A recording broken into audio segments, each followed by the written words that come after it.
sommes là parce que jamais nous n'accepterons qu'un homme seul détruise la devise de la République, liberté, égalité, fraternité. Et je veux vous dire que le pass sanitaire, c'est une atteinte dramatique, grave, insupportable contre la liberté, car cela veut dire qu'il y a 30 millions de Français qui ne pourront plus circuler librement, aller dans une pharmacie, dans un centre commercial.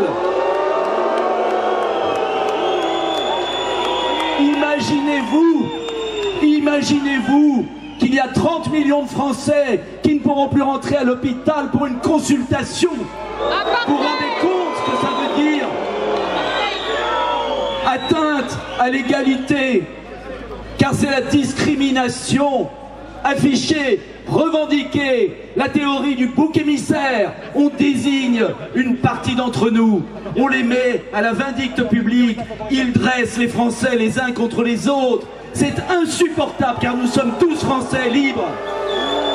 Et puis, c'est la destruction de tout ce qu'on est, la fraternité. On a des différences.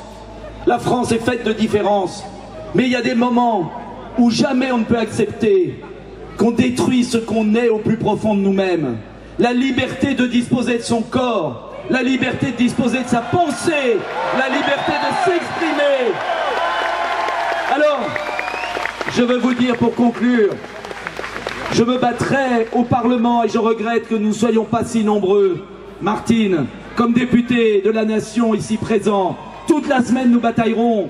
Je vous invite à écrire, à téléphoner à tous vos députés pour leur dire « Nous vous regardons, votre vote est important devant l'histoire, souvenons-vous de certains votes. » Et puis, nous bataillerons devant le Conseil constitutionnel, parce qu'il est quand même incroyable que 30 millions de non-vaccinés aient moins de droits qu'un fichier AS terroriste. Enfin, la foule d'aujourd'hui, les 150 000 personnes d'aujourd'hui ne sont qu'un avant-goût de ce que nous prévoirons si par malheur la France laissait passer cette loi inique. Nous n'abandonnerons jamais parce qu'il en va de la France, tout simplement.